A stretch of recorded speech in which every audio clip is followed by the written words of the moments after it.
बिल्कुल regulation number सब याद मत करो, जो भी अपना सिलेबस में दिया हुआ है वो सारे रेगुलेशन नंबर याद करके रखो। ठीक है, शो हो रहा है। चलो, ये जो हमारा सिलेबस दिया हुआ है, ये सिलेबस के रेगुलेशन नंबर जितने भी हैं वो सब हमको याद रखना है, इतना सा ही है। ठीक है, बस इतनी सी है कहानी, इतना याद कर लो, ज्यादा याद करने की जरूरत नहीं है। ठीक। तो पिछले क्लास में हमने देख लिया था, ये सब हो गया था, वाइंडिंग वाला पोर्शन हो गया था, हॉलेज वाला पोर्शन कंप्लीट हो गया था, सीएमआर से रिलेटेड कन्वेयर बेल्ट कन्वेयर जो भी है वो सब हो गया था, ट्रेवलिंग रोडवे हो गया था अंडरग्राउंड वाला, है ना। इसके आगे करना है, और ये चीज एक बचा हुआ था हॉल रोड वाला पोर्शन। तो हॉल रोड वाला पोर्शन अपन कर लेते हैं, हॉल रोड वाला पोर्शन अपन कर लेते हैं ना, इंपॉर्टेंट है। देखिए सब पढ़े हुए हैं। कोई भी व्हीकल एचईएमएम व्हीकल, कोई भी व्हीकल एचईएमएम को छोड़कर हॉल रोड में नहीं चलेगा। मतलब जो हम हॉल रोड बनाते हैं वो सिर्फ और सिर्फ किसके लिए बनाते हैं, एचईएमएम के लिए बनाते हैं। लेकिन कुछ कुछ पॉइंट्स में वो हॉल रोड और लाइट व्हीकल भी आ जाते हैं, तो वहाँ परमिशन कौन देगा, मैनेजर देगा। ठीक है, तो ये भी अपने को याद रखना है कि जहाँ एचईएमएम हॉल रोड में एचईएमएम के अलावा कोई और गाड़ी भी आता है तो उसका परमिशन कौन देता है, मैनेजर देता है। हाँ, डेवलपमेंट डिक्लेयरिंग करेंगे, अभी रेगुलेशन 101 में ही है। ठीक है, जो नेक्स्ट है, जो भी हॉल रेड है इसका, जब अपन पढ़े थे तो इसको बताया गया था। सबसे पहले क्या कोशिश करेंगे, one way traffic. One way traffic मतलब एक तरफ से रोड आ रहा है, मतलब एक तरफ जाने का और एक तरफ आने का रास्ता, ये हो गया वन वे ट्रैफिक। ठीक है, बीच में डिवाइडर, एक तरफ आने का रास्ता, एक तरफ जाने का रास्ता। एक रोड की चौड़ाई कितनी रहेगी, width of the largest dumper plus 5 metre, ये हो गया। या तो फिर क्या है, अगर ये पॉसिबल नहीं है तो एक बिना डिवाइडर वाला रास्ता रहेगा, टू वे रहेगा।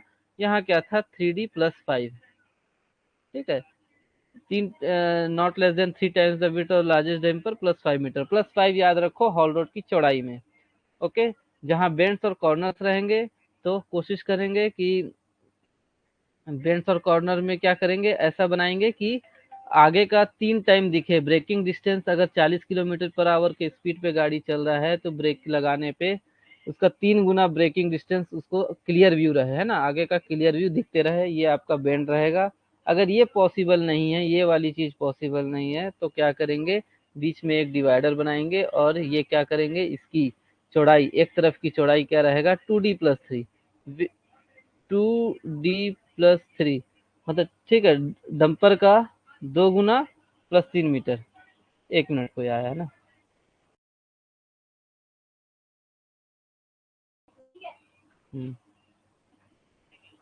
ठीक है, तो ये सारी चीजें क्लियर हो गई, ये इम्पोर्टेंट है। मतलब इम्पोर्ट वो जब आसान क्वेश्चंस आते हैं तो ये सारे क्वेश्चंस मतलब एवरग्रीन क्वेश्चंस है।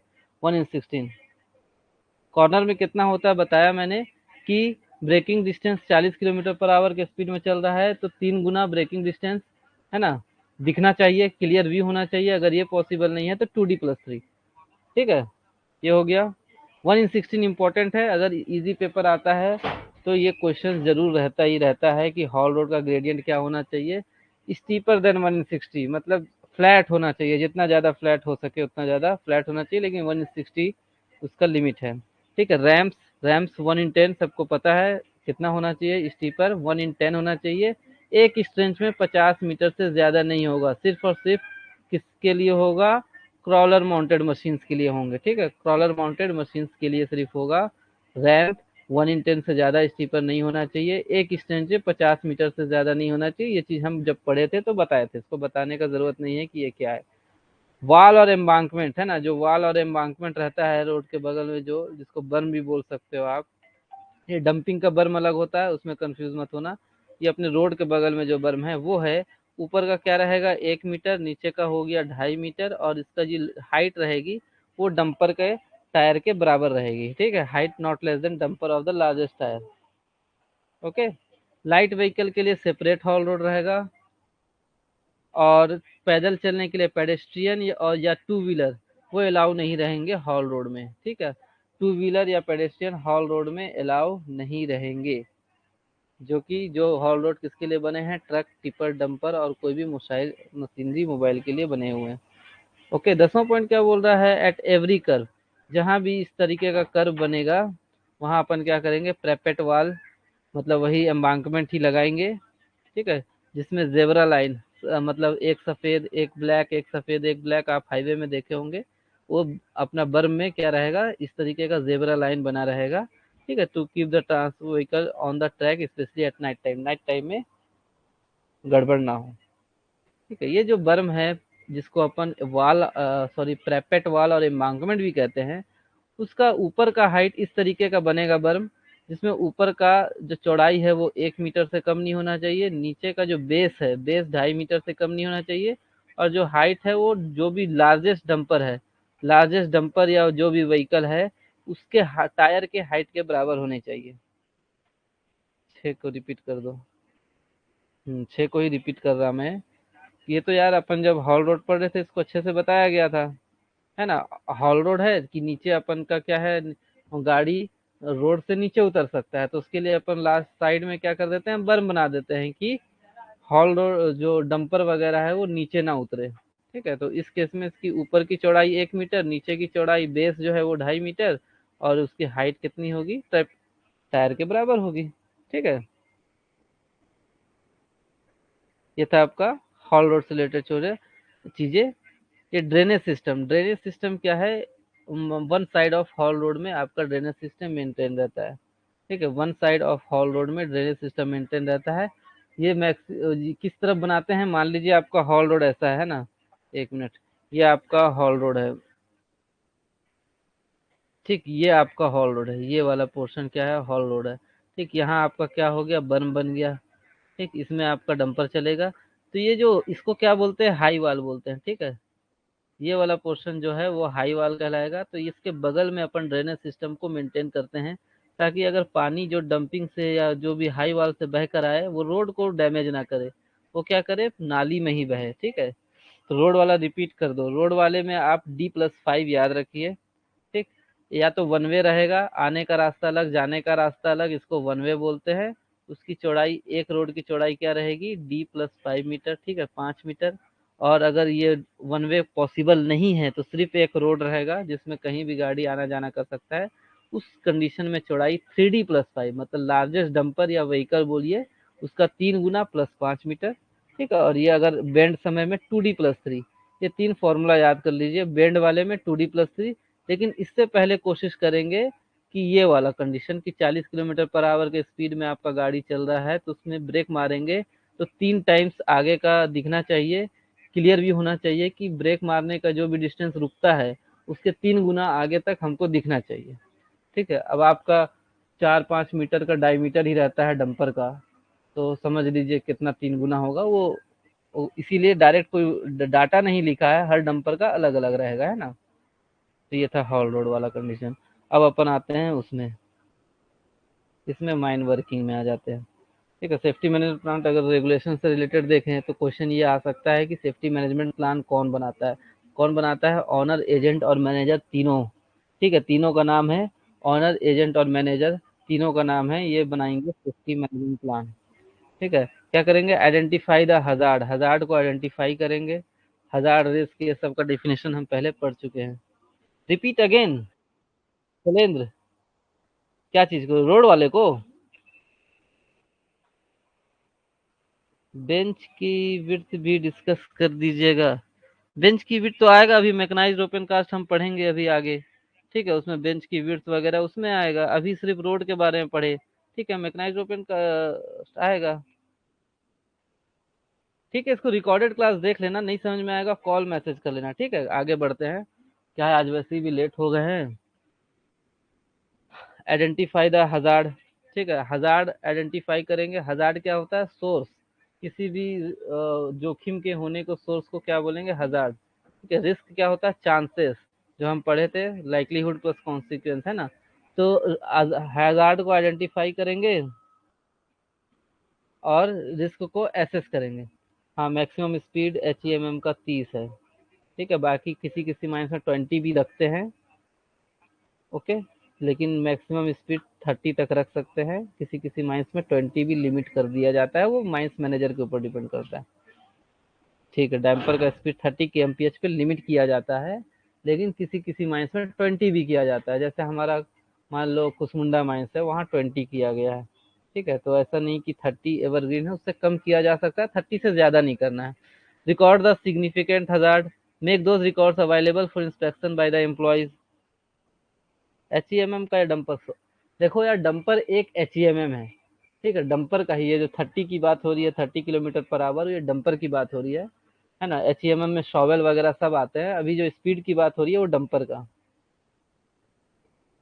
तो हम लोग कहाँ थे, सेफ्टी मैनेजमेंट प्लान में ऑनर एजेंट मैनेजर क्या करेंगे, आइडेंटिफाई करेंगे हजार्ड को, रिस्क को एसेस करेंगे, ठीक है, आकलन करेंगे उसका। रिकॉर्ड द सिग्निफिकेंट हजार्ड, जो भी हजार्ड है, एचईएमएम का या डंपर का बताया ना। ड्रैग लाइन आपका अभी वर्किंग में देखो 4 ड्रैग लाइन थे, ठीक है, 4 ड्रैग लाइन थे। चिरमिरी वाला बंद हो गया, हसदेव वाला बंद हो गया, हसदेव राजनगर में था, बंद हो गया, चिरमिरी बंद हो गया, विश्रामपुर में शायद था, वो भी बंद हो गया। अभी एक धनपुरी माइंस में चल रहा है, जो कि सुहागपुर एरिया में, जो उस तरफ है यार, ये क्लियर कर लो, क्योंकि मैंने वहां कॉल करके पूछा तो उसने बताया कि ये चल रहा है। ठीक है, धनपुरी माइंस सुहागपुर एरिया। शारदा यार वो है, हाई वाल माइनिंग है। अजय कुमार, जो तुम शारदा ओपन कास्ट माइंस बोल रहे हो, वो हाई वाल माइनिंग है, वो अलग है। ठीक है, तो मैंने जितना पता किया तो यही पता चला कि धनपुरी माइंस है, ओपन कास्ट माइंस है, सुहागपुर एरिया, ठीक है, शहडोल तरफ ये पड़ता है। ये अभी वर्किंग में है। अगर कोई उस तरफ रहता है तो क्लियर कर दो कि ये सही है कि नहीं है।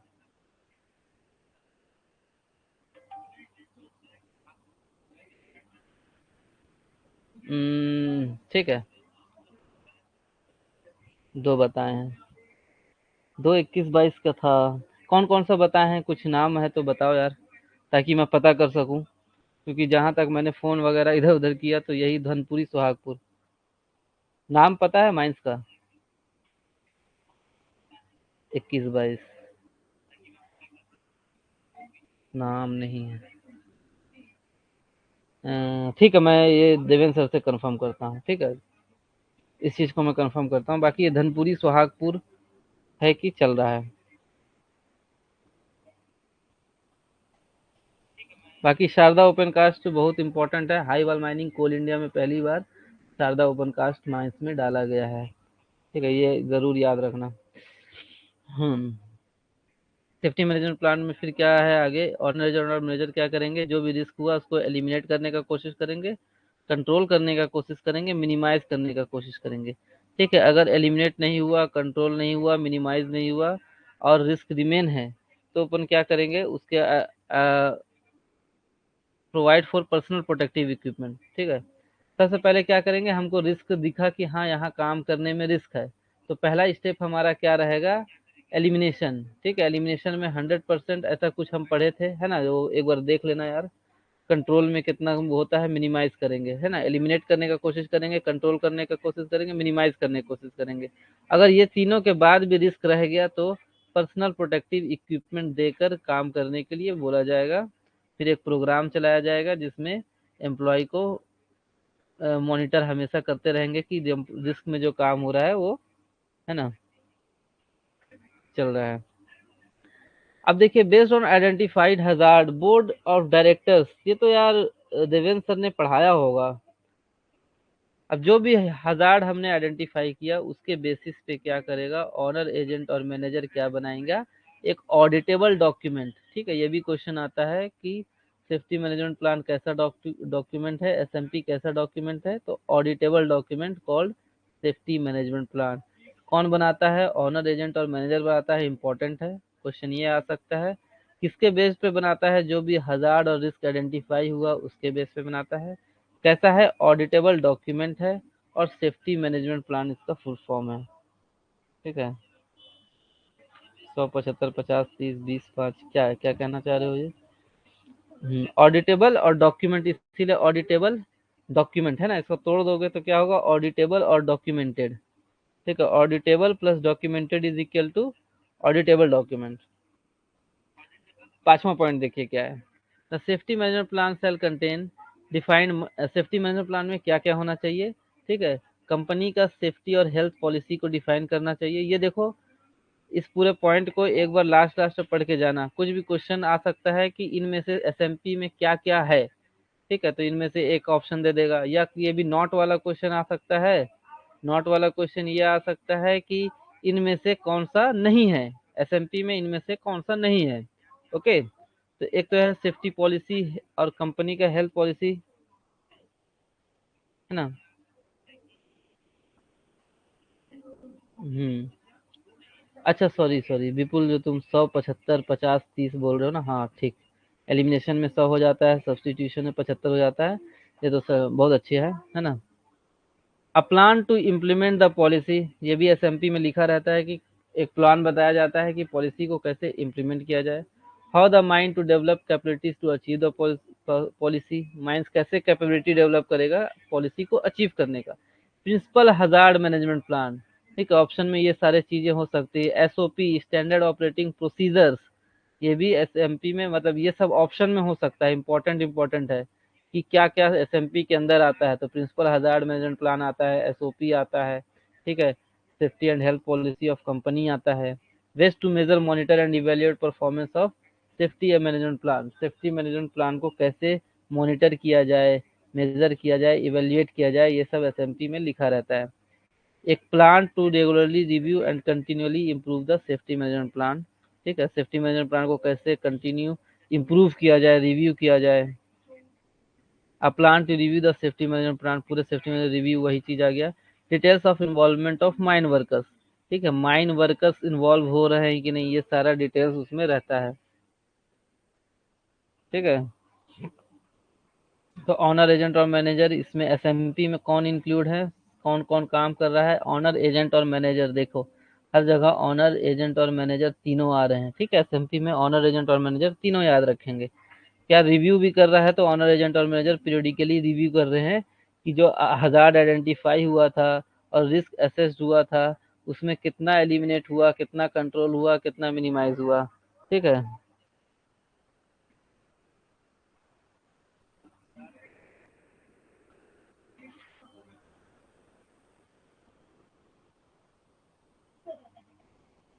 हम्म। अच्छा, क्या लिखा है, अच्छा सिलेबस में लिखा है सेफ ऑपरेटिंग प्रोसीजर। अब देखो सीएमआर में तो यार स्टैंडर्ड ऑपरेटिंग प्रोसीजर ही लिखा है, तो एसओपी वही मान के चलो।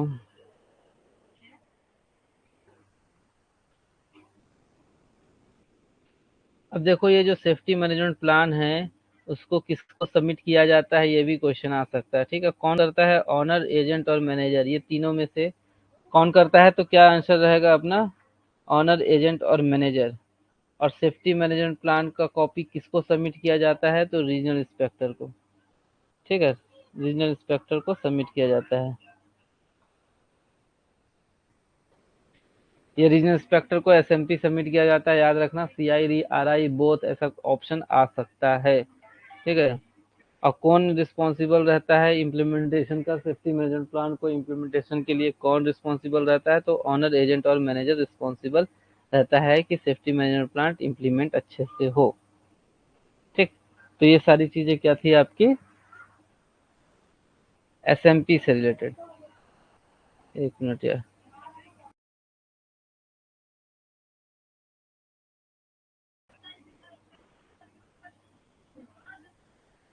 ठीक है, पिट सेफ्टी कमेटी सेम है क्या। पिट सेफ्टी कमेटी वही यार, जो आपका मैनेजर और सेफ्टी ऑफिसर और माइंस वर्कर लोग रहते हैं, वही है ना, जो कमेटी आपका है। चलिए मैनुअल ओपन कास्ट में आते हैं। तो मैनुअल ओपन कास्ट में लिखा है आपका सिलेबस में, क्या लिखा है देखिए। सिलेबस में लिखा है डेवलपमेंट और डिप्लरिंग वर्किंग, लेकिन यहाँ ओपन कास्ट वर्किंग और मैकेनाइज्ड ओपन कास्ट वर्किंग लिखा है, ठीक है। तो जितना भी इससे रेगुलेशन में दिया हुआ है ओपन कास्ट वर्किंग, इसको अपन देख लेते हैं। सर क्वेश्चन देगा सर, क्या एसओपी से क्वेश्चन देगा। एसओपी से यार मेन इम्पोर्टेंट तो यही है कि एसओपी का फुल फॉर्म क्या है, और अलग अलग मशीन्स के एसओपी होते हैं, है ना, वो दे सकता है अगर एसओपी से ज्यादा डीप में गया तो। एक मिनट।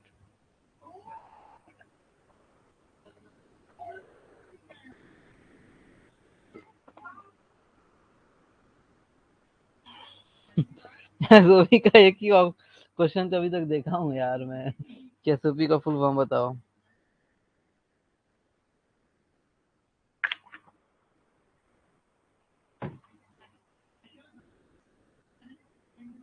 चलिए आगे बढ़ते हैं ना।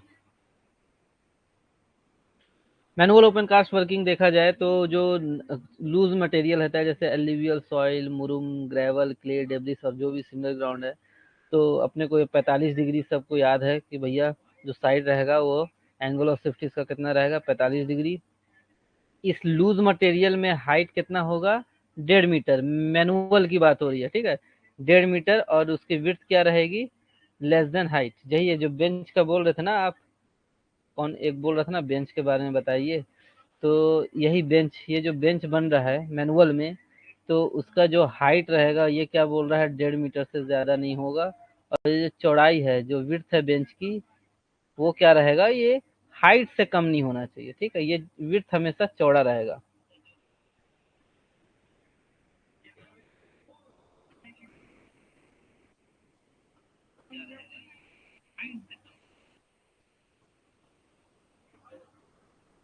ठीक, तो ये 1.5 मीटर वाला हो गया। और क्या था अपना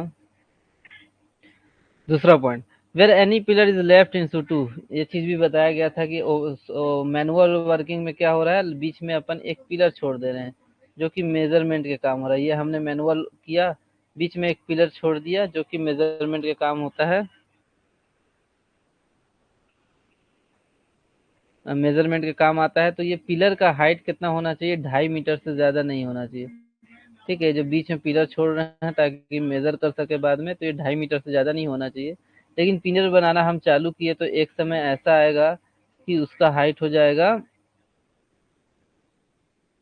1.25 मीटर। ठीक है, 1.5 मीटर, 2.5 मीटर से ज्यादा नहीं होना चाहिए, लेकिन 1.25 मीटर से ज्यादा पिलर का हाइट हुआ तो उसका बेस का डायमीटर अपन 1.5 मीटर से कम नहीं छोड़ सकते। ठीक है, ये इंसिटू पिलर वाला भी एक इम्पोर्टेंट है। और क्या है, कोल में अभी तक क्या लूज मटेरियल की बात किया, अब कोल की मटेरियल 45 डिग्री इसमें भी है। एंगल ऑफ सेफ्टी कितना होना चाहिए, 45 डिग्री से ज्यादा नहीं होना चाहिए। Height of any bench 3 metre.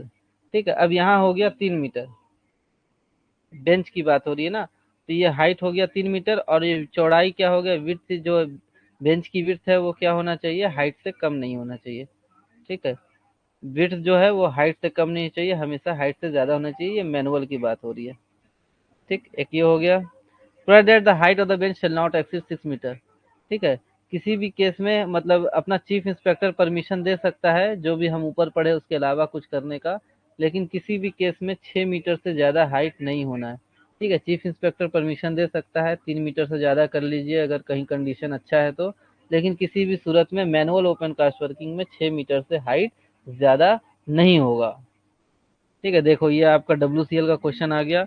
No tree loose stone और डेब्रिस, है ना, ट्री था अपना ऑप्शन, आंसर ट्री था।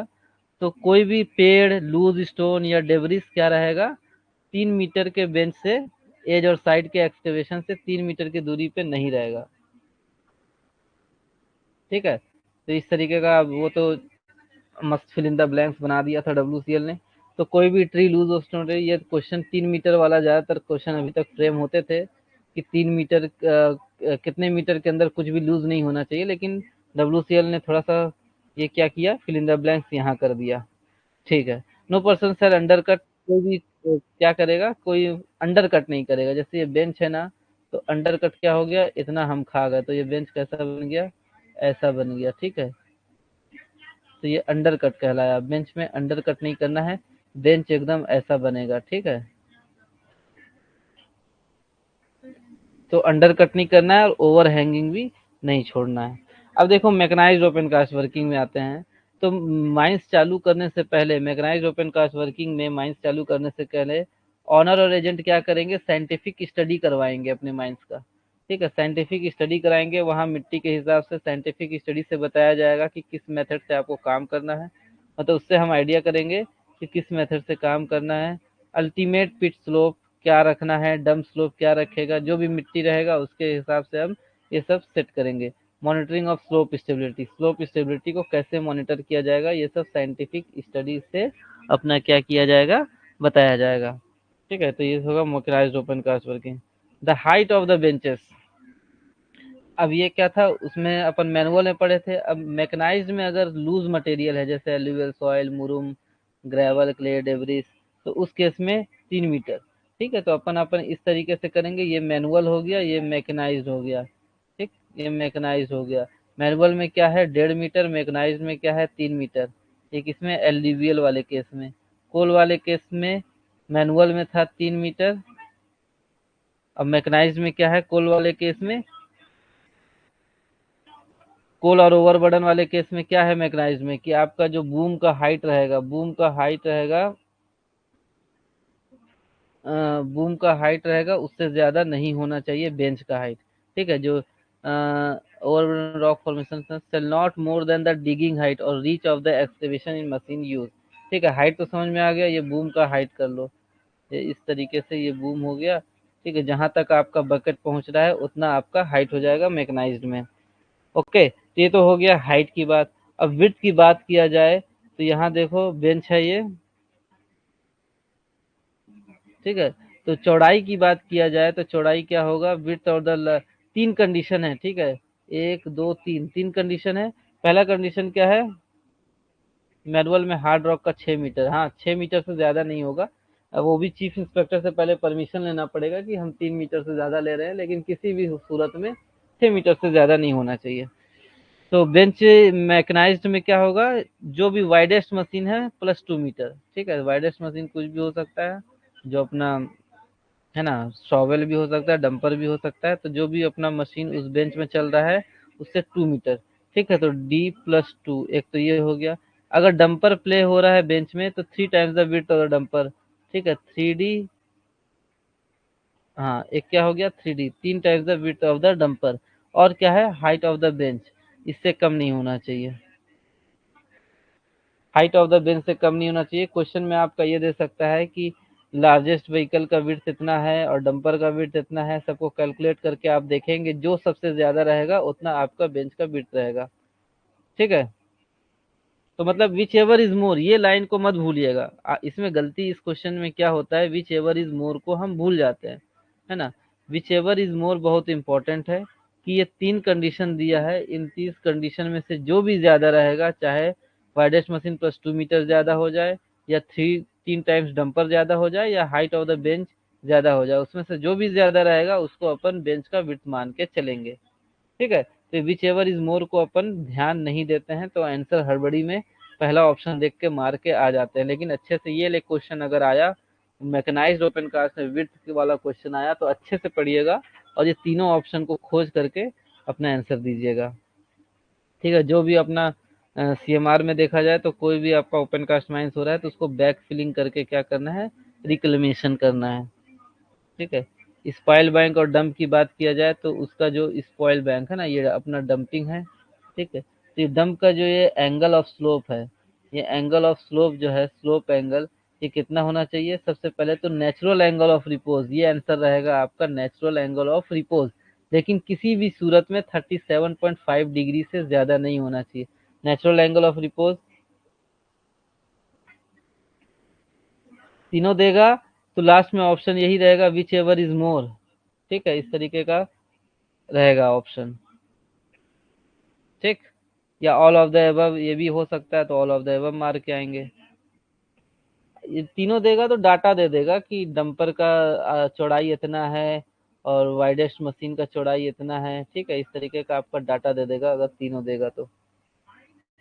और ऑल ऑफ दीज भी होगा, लेकिन कहीं विच एवर इज मोर रहेगा तो विच एवर इज मोर ही मार के आइएगा। ठीक है, ये हो गया, ये 37.5 डिग्री, ये बहुत सारे एग्जाम में आ चुका है, आएगा।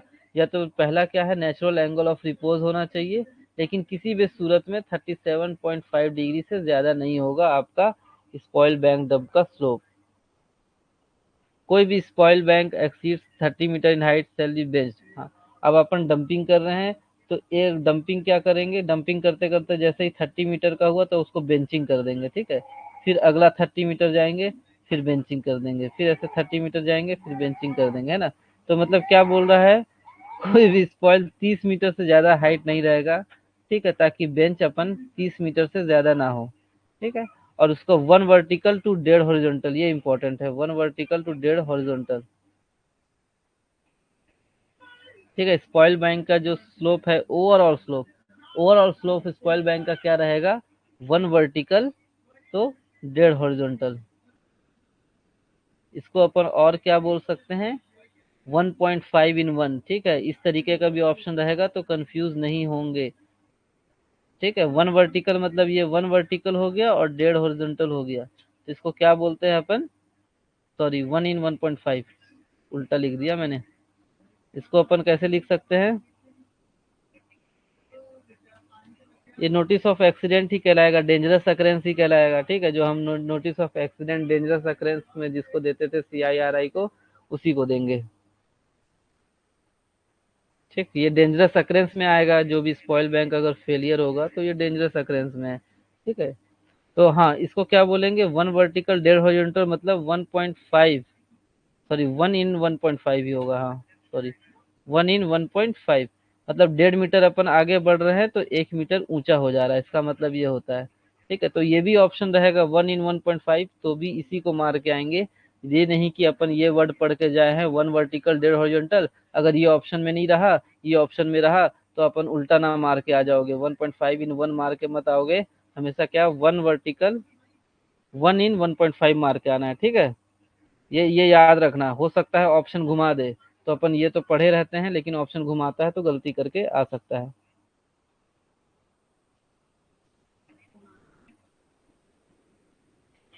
अब देखिए, ट्रांसपोर्ट रूल मैनेजर बनाता है, ये याद रखना क्वेश्चन क्या है, ट्रांसपोर्ट रूल कौन बनाता है, तो ट्रांसपोर्ट रूल आपका मैनेजर बनाता है।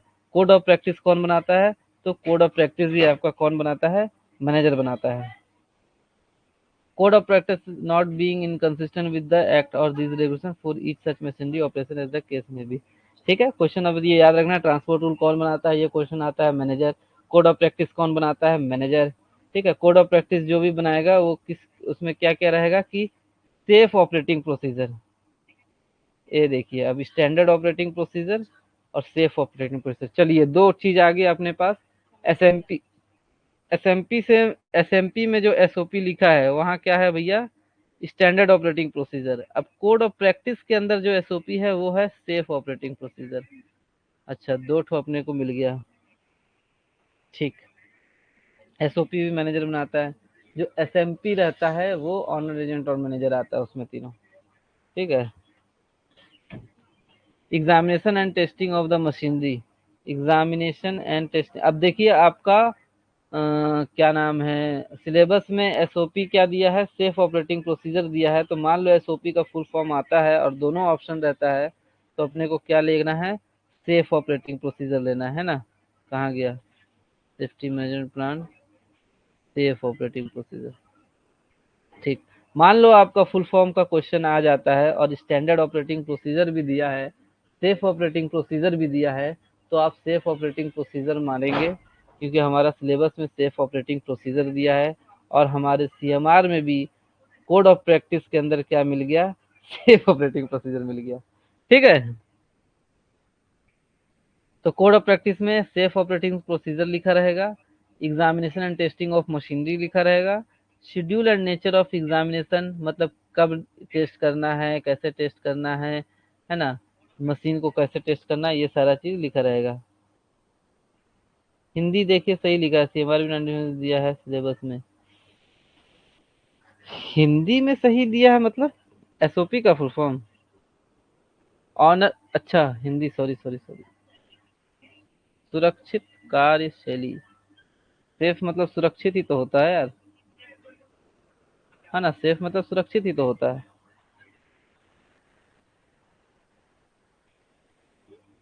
सेफ स्टैंडर्ड अलग होता है, स्टैंडर्ड मतलब सुरक्षित तो नहीं होता है। ठीक है, सुरक्षित कार्यशैली, सेफ ऑपरेटिंग प्रोसीजर ही वही एक ही चीज है यार, स्टैंडर्ड मतलब सुरक्षित तो नहीं होना चाहिए, सेफ मतलब सुरक्षित हो गया। चलिए, जो भी ये जो हम कॉपी बना रहे हैं, मतलब सॉरी सीओपी बना रहे हैं, कोड ऑफ प्रैक्टिस बना रहे हैं, उसको क्या सारे ऑफिशियल्स को दिया जाएगा, उसका कॉपी हैंड ओवर किया जाएगा।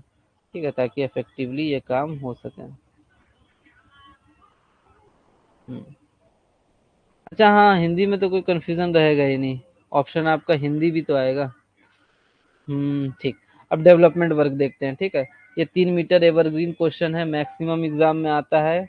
आ सकता है ना, कि किसी भी गैलरी का सीम और सेक्शन क्या होना चाहिए, हाइट 3 मीटर से ज्यादा नहीं होना चाहिए और चौड़ाई 4.8 मीटर से ज्यादा नहीं होना चाहिए। बहुत इंपॉर्टेंट लाइन है, सबको अभी तक तो एकदम घुस गया होगा दिमाग में, तो कंफ्यूजन में गलती करके मत आना, सिली क्वेश्चन सिली मिस्टेक करके नहीं आना।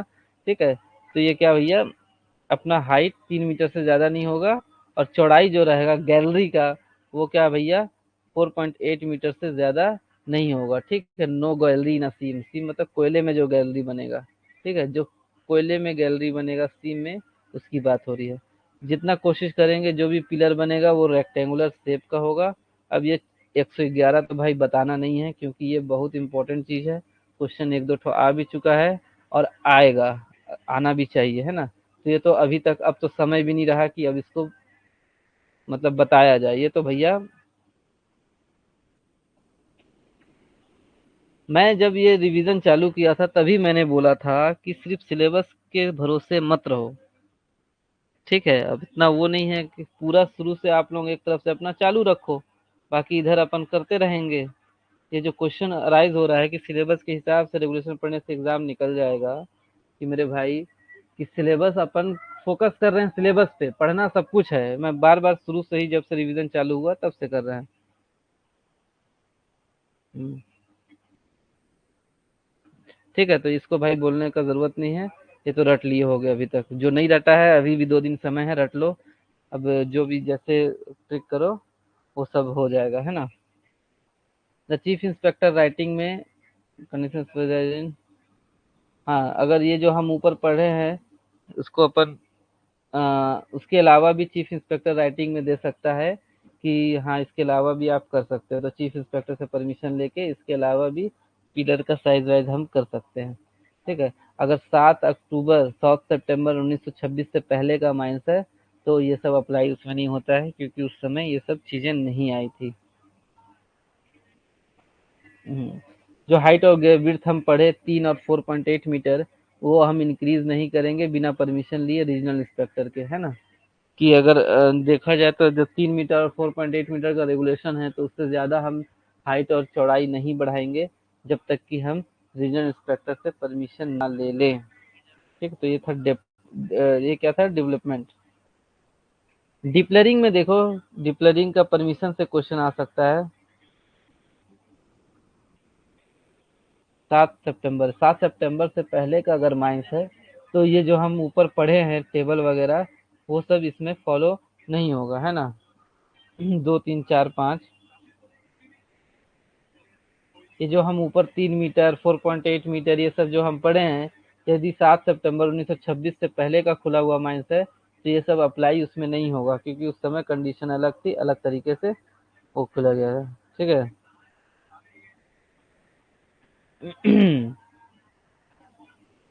ये हो गया हाइट। अब डिप्लरिंग, डिप्लरिंग का एक क्वेश्चन है कि परमिशन किससे लिया जाता है डिप्लरिंग करने से पहले, तो रीजनल इंस्पेक्टर से परमिशन लिया जाता है। परमिशन जब लेंगे तो 2 कॉपी डालेंगे अप टू डेट प्लान।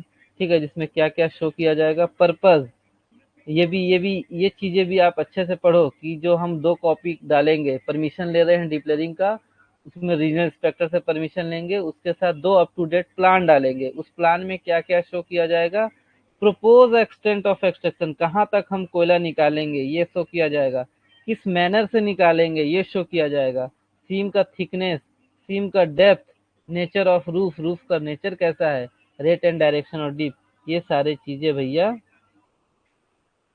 ये सारी चीजें इस प्लान में शो किया जाएगा। तो ये 1 2 3 4 5 6, 5 6 चीजें हैं, इनको अपने को याद रखना है कि प्लान में क्या क्या शो किया जाता है। डीप क्वेश्चन पूछे बनाएगा तो ये भी पूछ सकता है कि जो हम डिप्लरिंग के परमिशन के लिए प्लान भेजते हैं उसमें क्या क्या शो किया जाता है, ऐसा क्वेश्चन पूछ सकता है।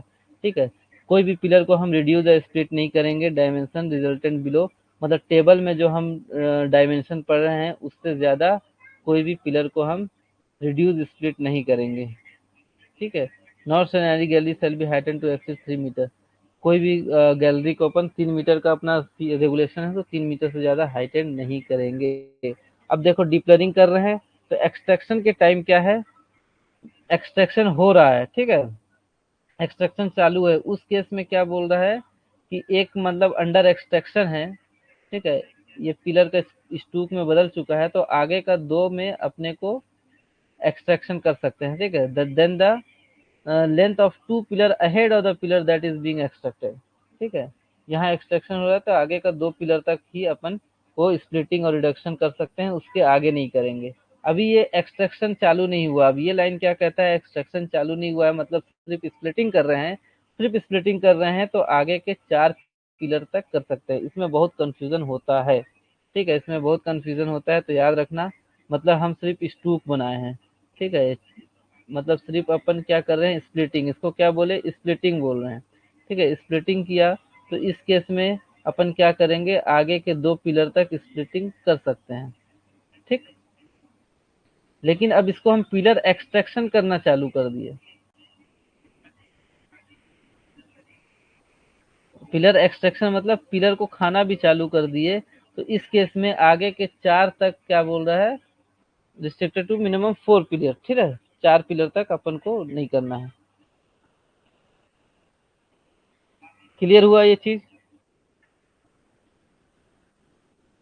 अब देखो ये छठवां पॉइंट क्या बोल रहा है, width of the split gallery. Split gallery मतलब ये हमारा पिलर था, इसमें हम क्या करेंगे, स्प्लिट गैलरी डालना चालू किए, तो ये जो मेन गैलरी है, ठीक है, मेन गैलरी से ये स्प्लिट गैलरी हमेशा क्या होगा, कम होगा, ठीक है। अच्छा समझ में नहीं आया, एक बार और रिपीट कर देते हैं इसको, ये स्प्लिट वाला ना। एक मिनट भाई लो, कचरा हटाने दो इसको। हाँ, लाइन देखना क्या बोल रहा है, पहले लाइन पढ़ो एक बार अपने से भी, है ना। During the extraction of pillar, pillar को जब हम एक्सट्रैक्ट कर रहे हैं, तो स्प्लिटिंग और रिडक्शन ऑफ पिलर, पिलर का जो स्प्लिटिंग और रिडक्शन होगा, shall be affected for distance greater than the length of 2 pillar ahead of pillar that is being extracted, ठीक है। मतलब जब हम स्प्लिटिंग रिडक्शन कर रहे हैं, तो आगे के 2 पिलर तक अपन क्या करेंगे, एक मिनट डायग्राम बना के बताता हूँ।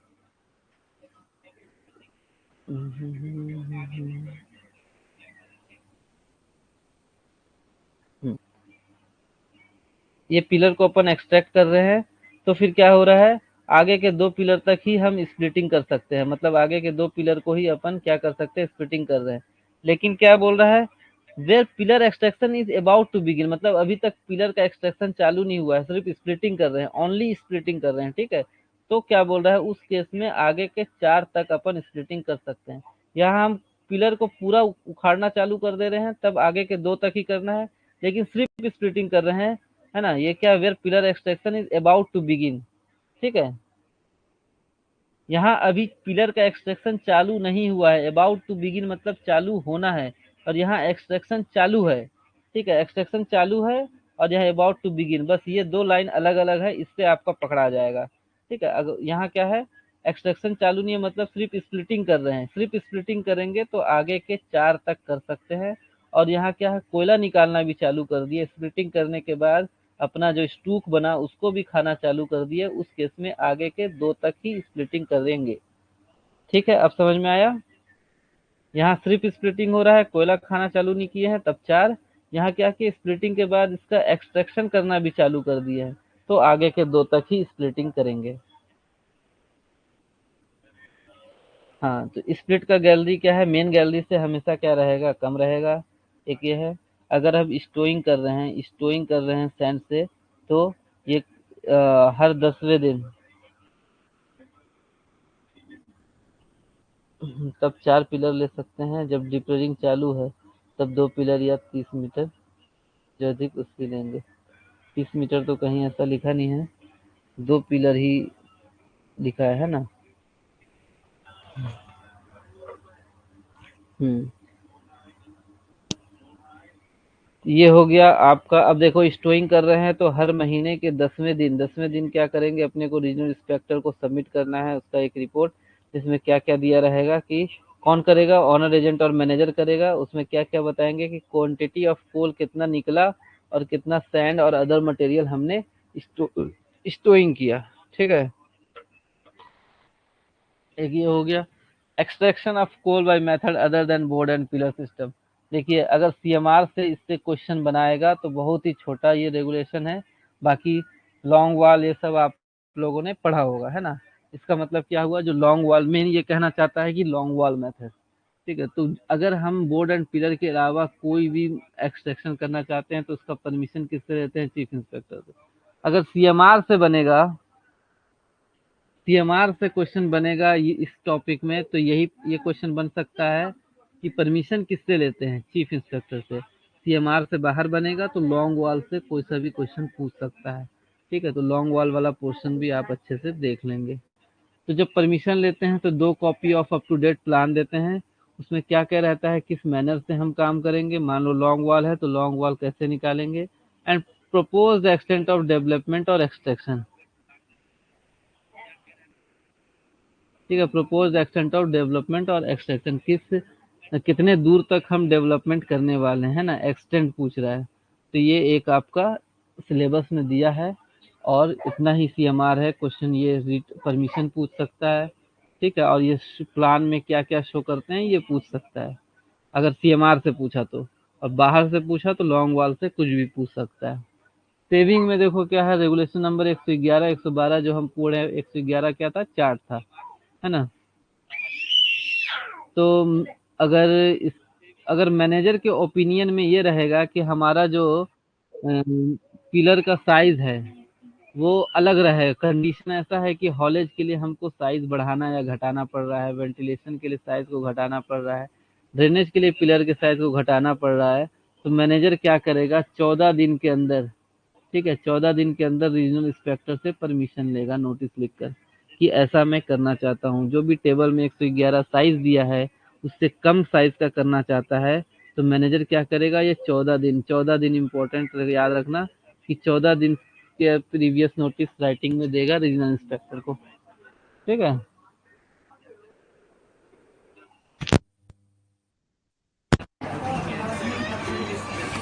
whenever crush of pillar or symptoms of shall inform the regional inspector for the। अच्छा, जब अगर पिलर में क्रश कुछ क्रश हुआ है ना, पिलर क्रश हुआ या कुछ सिम्टम्स हुआ, तो हमको इन्फॉर्म करना है रीजनल इंस्पेक्टर को तुरंत। ठीक है, रेगुलेशन नंबर बिल्कुल पूछ सकता है यार, ये तो मैं क्लास की स्टार्टिंग में ही बताया कि जो भी दिया है आपको रेगुलेशन नंबर याद रखना है। ठीक, एक ये हो गया। पावर ऑफ इंस्पेक्टर आपका दिया नहीं है सिलेबस में। मल्टी सेक्शन कंटिग्यूस वर्किंग ये याद रखना है। एक बंदे एक कौन 9 मीटर और 3 मीटर वाला कंफ्यूजन होता है कि 9 मीटर के अंदर है तो वो क्या कहलाएगा, कंटिग्यूस सीम कहलाएगा। ठीक है, 2 सीम अगर 9 मीटर के अंदर है तो वो कंटिग्यूस सीम कहलाएगा। एक्सटर्नल नॉइज, एक मिनट कम आ रहा है, एक मिनट यार साउंड को। अच्छा वो निकल गया, सॉरी सॉरी, मेरा माइक ही निकल गया। अब आ रहा होगा ठीक। वो निकल गया, सॉरी सॉरी मेरा। 9 मीटर से अंदर 2 सीम रहेगा तो वो क्या कहलाएगा, कंटिग्यूअस सीम कहलाएगा। और 3 मीटर में कंफ्यूजन होता है लोगों को, तो जब 3 मीटर के अंदर में 2 सीम रहते हैं तो उसको अपन क्या बोलते हैं, एक ही सीम मान के काम कर लेते हैं। ठीक है, 3 मीटर के अंदर रहेगा तो एक ही सीम मान के पूरा हम कोयले को एक साथ निकाल लेते हैं। तो एक ये याद रखो, 3 से 9, ये इसको याद रखो आप, कंटिग्यूअस सीम। ठीक है, 3 मीटर से कम रहेगा तो उसको एज अ कंटिग्यूअस सीम काम नहीं करते हैं, वो क्या करते हैं, अपन एक ही सीम मान के पूरा कोयला निकाल लेते हैं। ठीक है, पार्टिंग अगर 3 मीटर से कम मतलब 3 मीटर से ज्यादा रहेगा तभी हम अलग अलग दोनों सीम में काम कर सकते हैं। 3 मीटर से कम रहा तो दोनों सीम को अपन क्या करेंगे, एक ही सीम मान के काम करते हैं। 9 मीटर हो गया, ये हो गया। वर्टिकली अबव और बिलो रहेगा unless the starter inclined at an angle of more than 30 degree from horizontal. ये हो गया। ये रेलवे वाला 45 है ना, 45 15 60 अपने को याद रखना है।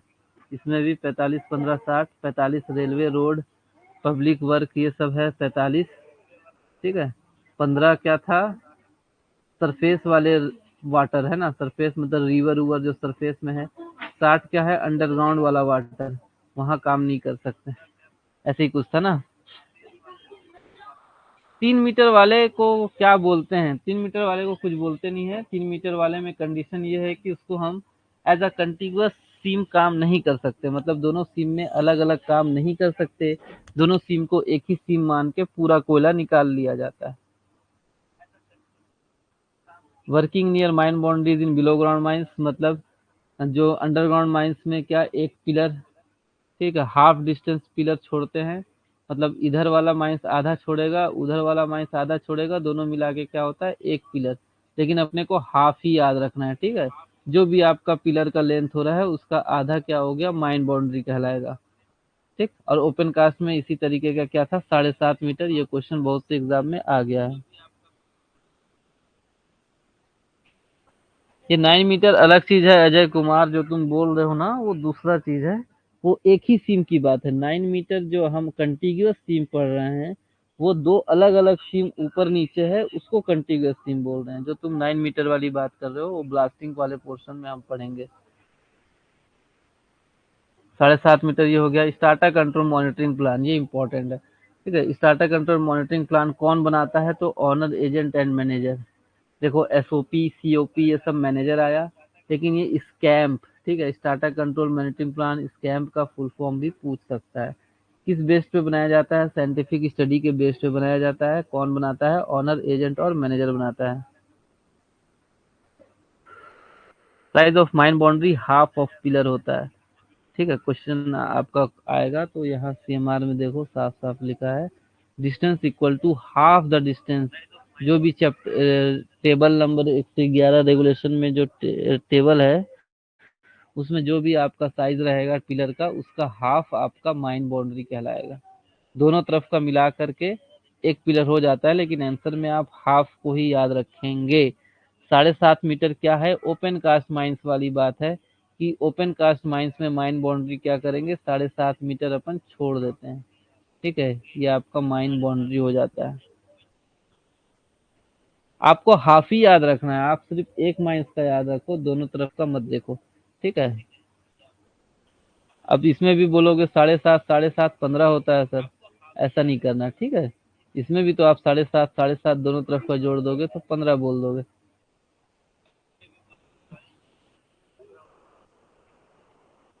ये हो गया स्टार्टर कंट्रोल मॉनिटरिंग प्लान किस बेस पे बनाया जाता है, साइंटिफिक डाटा पे बनाया जाता है। हाँ हाफ ही देना है सर। जो technical data information and method of development, ठीक है, ये हो गया। साइंटिफिक स्टडी पे बनाया जाता है स्टार्टर कंट्रोल, ऑनर एजेंट और मैनेजर तीनों बनाता है। ऑनर एजेंट और manager sir submit a copy of the starter control monitoring plan, हाँ। किसको सबमिट करते हैं, 15 नहीं होगा भाई, 7.5 ही होगा, 7.5 ही होगा, 15 नहीं होगा, ठीक है। ऑनर एजेंट और मैनेजर जो स्टार्टर कंट्रोल मॉनिटरिंग प्लान को सबमिट करते हैं किसको, रीजनल इंस्पेक्टर को, ठीक है। रीजनल इंस्पेक्टर याद रखना है, स्कैम्प बनाते हैं ऑनर एजेंट और मैनेजर, जमा करते हैं रीजनल इंस्पेक्टर के पास। ये हो गया। तो और क्या है, ऑनर एजेंट और manager of every man having working below ground, हाँ frame. Strata control monitoring plan, यहाँ भी वही चीज आ गया, फ्रेम करता है कौन, ऑनर एजेंट और मैनेजर ही फ्रेम करता है ना, वही वही चीज आ रहा है। कोई भी ऑपरेशन चालू करने से पहले एटलीस्ट 30 डेज बिफोर, कम से कम 30 दिन पहले। हाँ यार आज लेट हो गया ना, इंटरेस्ट 10 भी बज गया। चलो स्कैम करके खत्म करते हैं, कल ज्यादा क्लास ले लेंगे। थोड़ा आज मैं बाहर चला गया था, गड़बड़ हो गया, ठीक है। 30 डेज। आज माइक भी बड़ा गड़बड़ कर रहा है। 30 दिन पहले रीजनल इंस्पेक्टर है ना, सपोर्ट प्लान रीजनल इंस्पेक्टर को कब जमा करना है, ये तो पता चल गया कि सपोर्ट प्लान जो भी था वो रीजनल इंस्पेक्टर को जमा करना है, लेकिन कब जमा करना है, कम से कम 30 दिन पहले। मैनेजर एटलीस्ट 30 डेज है ना।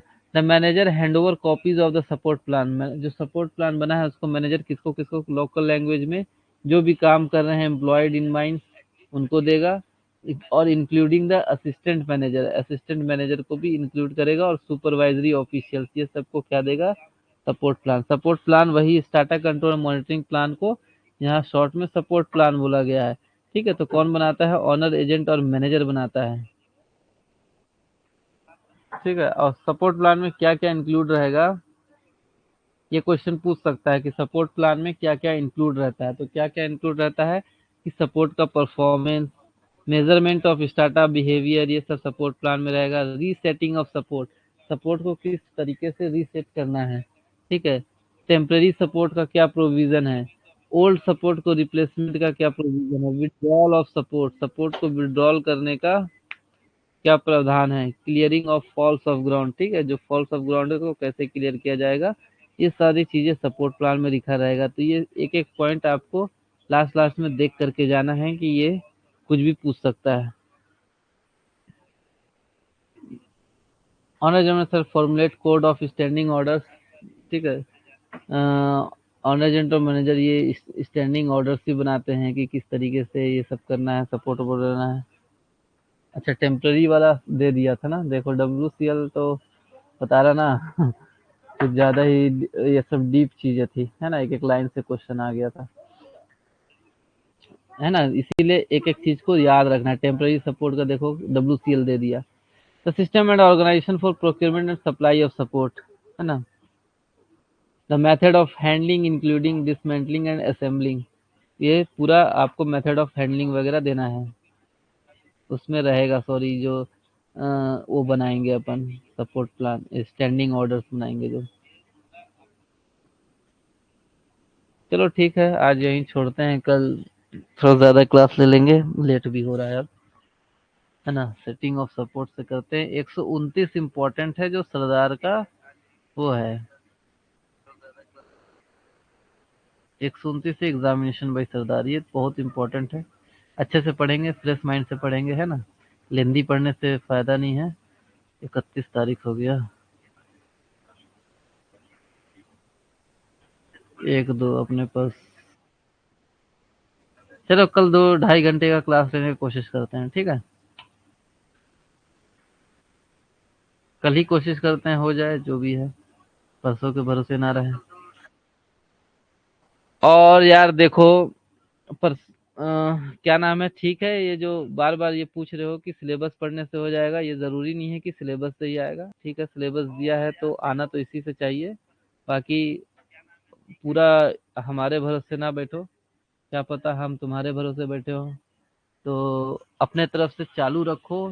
3 दिन है, एकदम भिड़ जाओ, जो भी है बस सोने के अलावा पूरा टाइम दो पढ़ाई में। एक स्ट्रेटेजी बनाओ कि मेरे पास इतना चीज बचा है, इतना चीज मुझे रिवीजन करना है, कि मैं कितना टाइम दूंगा तो मेरा इतना पूरा कवर हो जाएगा। ये 3 दिन है, इसमें एक स्ट्रेटेजी बनाकर लग जाओ। ट्रैक लाइन कहाँ है, SCCL में धनपुरी माइंस सुहागपुर में वर्किंग है अभी, और एक बोल रहे हैं तो उसको मैं कल कंफर्म करके बताता हूँ, ठीक है। और बस वही है, 3 दिन है, बस खाओ पियो सुतो पढ़ो। सोना भी है तो 6 से 8 घंटा से ज्यादा मत सो, ये नहीं कि भाई सोने बोले हैं तो चलो, सोने तो बोले हैं तो टाइम ऐसा नहीं कि सो रहे हैं 10 घंटा 12 घंटा।